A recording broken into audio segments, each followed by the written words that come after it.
जो कोई जीव गुरु से विमुख होता है वह सतगुरु के बिना कभी मुक्ति नहीं पाता। मुक्ति किसी अन्यत्र जगह उसे नहीं मिल सकती।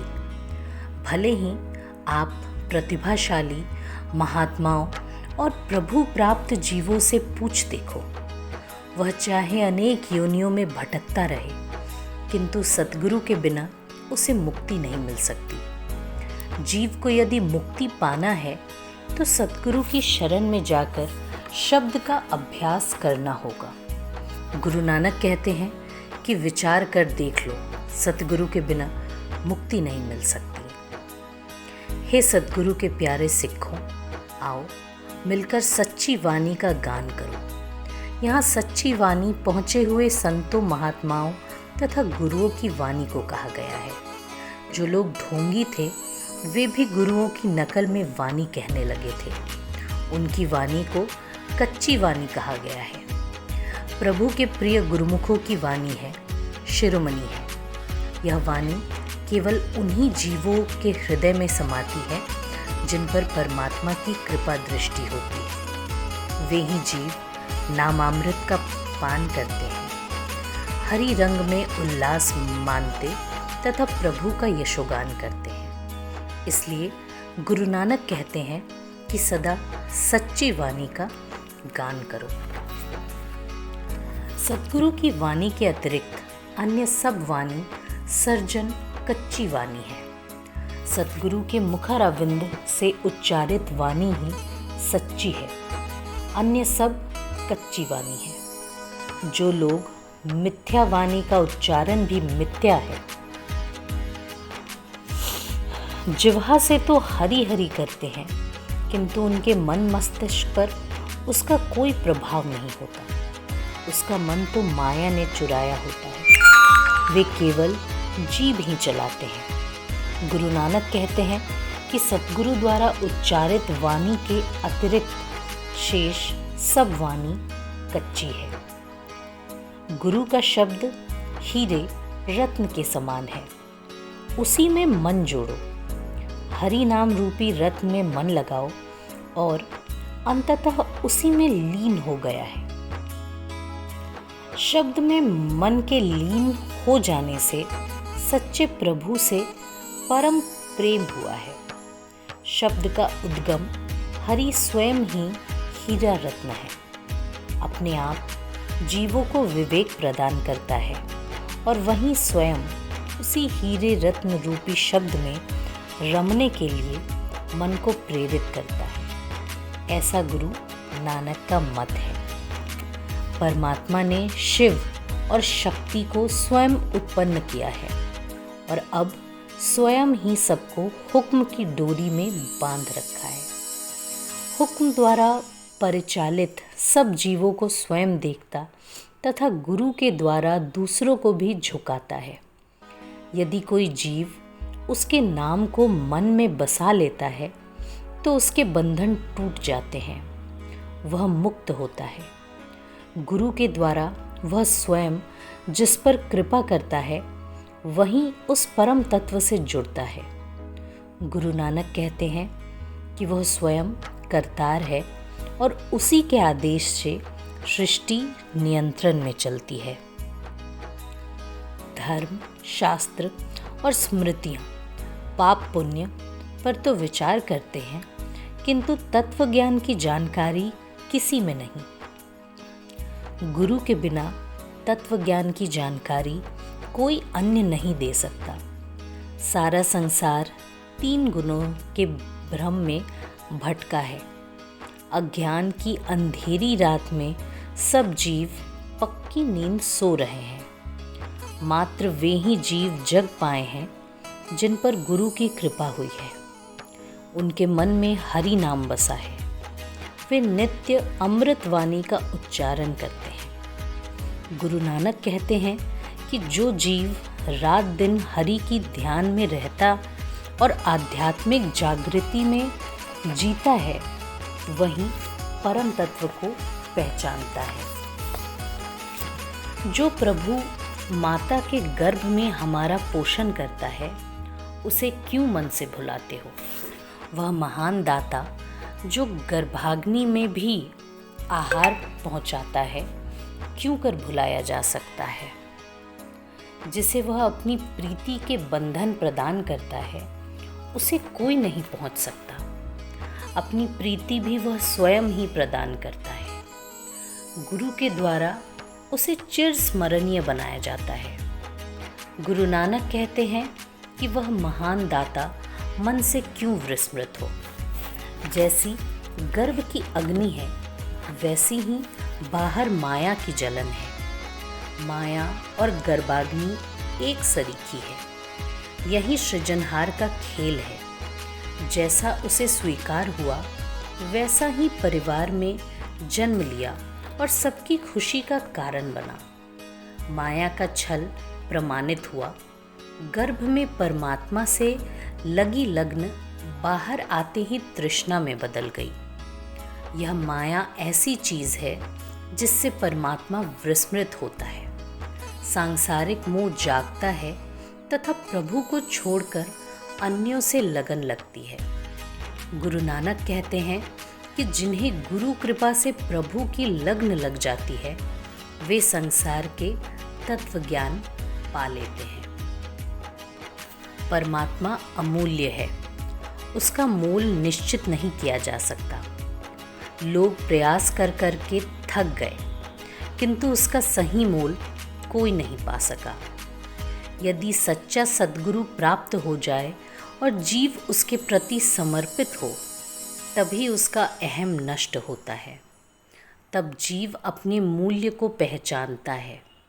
जीव के मन में हरि बसता है। गुरु नानक कहते हैं कि प्रभु अमूल्य है। जो उसे पा लेते हैं, वे भाग्यशाली है। मेरा मन व्यापारी है। हरि नाम उसकी व्यापारिक राशि है। इस राशि की पहचान मुझे सतगुरु से प्राप्त हुई। मन से नित्य मैं हरि हरि नाम का जाप करता और प्रतिदिन का लाभ लेता हूँ। यह व्यापारिक धन केवल उन्हीं जीवों को प्राप्त है जिन्हें स्वयं परमात्मा स्वेच्छा से प्रदान करता है। गुरु नानक कहते हैं कि मेरा व्यापारी मन हरि नाम राशि का व्यापार करता है। ऐ मेरी जिह्वा, तू अन्य रसों में लगी है, इसलिए तेरी प्यास नहीं बुझती। यह अमित प्यार तब तक नहीं बुझ सकता जब तक तू हरि नाम का रस नहीं पान कर लेती। एक बार हरि नाम का रस पान कर लेने से फिर कभी तृष्णा नहीं जागती। यह हरि रस सत्कर्मों के फल स्वरूप सतगुरु की कृपा से प्राप्त होता है। गुरु नानक कहते हैं कि जब हरि रस की लगन लगती है, तब अन्य सब रस अपने आप छूट जाते हैं। ऐ मेरे शरीर, परमात्मा ने तुम्हारे में अपनी ज्योति के अंश स्थापित किए हैं, तभी तुम प्रस्तुत रूप में जगत की शोभा बन पाए हो। प्रभु ने तुम्हें ज्योति दी है, तभी तुम जगत में आए हो। परमात्मा स्वयं ही तुम्हारे माता पिता हैं।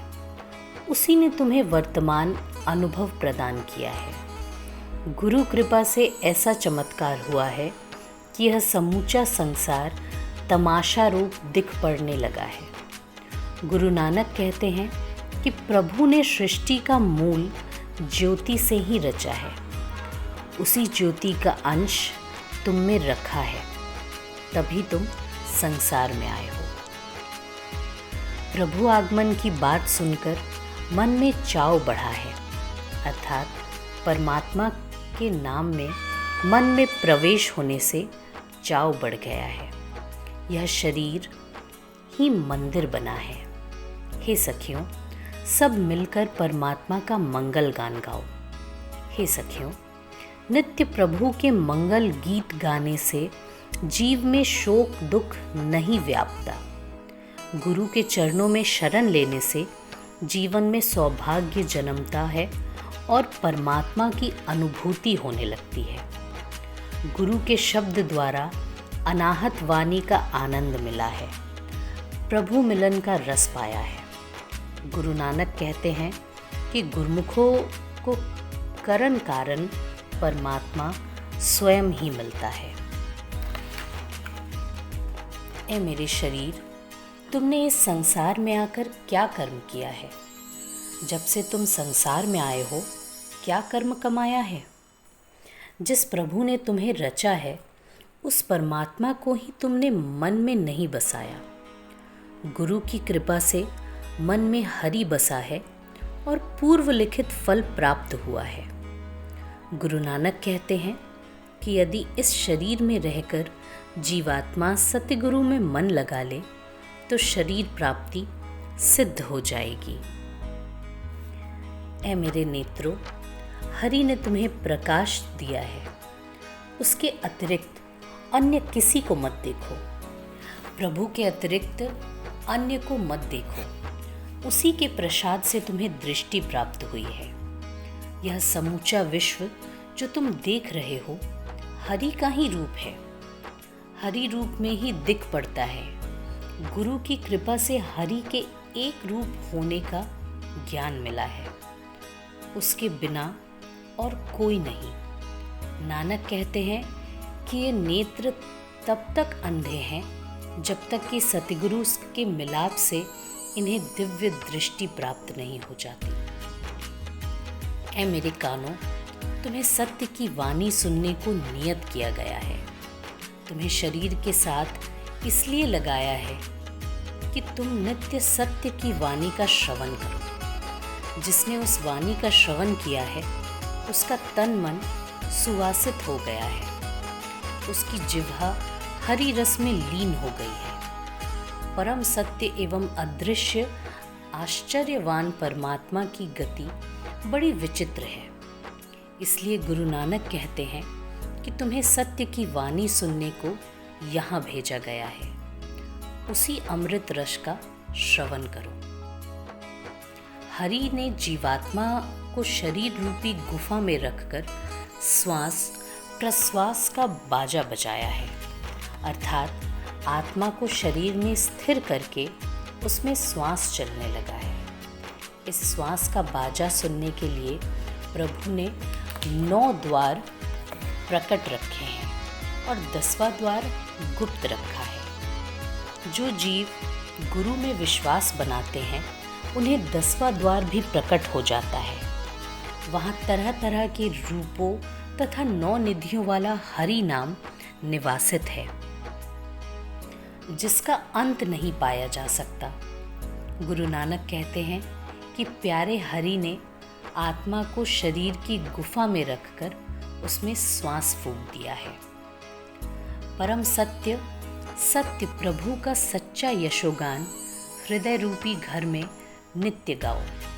उस हृदय मंदिर में प्रभु का कीर्तिगान करो, जहाँ सदैव परमात्मा का ध्यान बना रहता है। गुरु के माध्यम से जो जीव सच्चे परमात्मा का ध्यान करते हैं, वे ही परमात्मा को प्रवान होते हैं। यह परम सत्य ही सबका स्वामी है, जिसे वह कृपा पूर्वक देता है, वही पाता है। गुरु नानक कहते हैं कि हृदय मंदिर में सत्य रूपी प्रभु का यश गाओ। हे भाग्यशाली जीवों, आनंदु वाणी को सुनो, इससे तुम्हारे सब मनोरथ पूरे होते हैं। परब्रह्म प्रभु की प्राप्ति होती है और सब दुख संताप दूर हो जाते हैं। सच्ची वाणी के श्रवण से त्रैताप का नाश होता है। यह सत्य रूप वाणी गुरु से मिलती है। इससे संत महात्मा उल्लास में विकसित हो जाते हैं। इस वाणी का उच्चारण करने वाले पवित्र होते हैं, सुनने वाले भी पवित्र हो जाते हैं और उन्हें सब जगह वाहिगुरु व्याप्त दिख पड़ता है।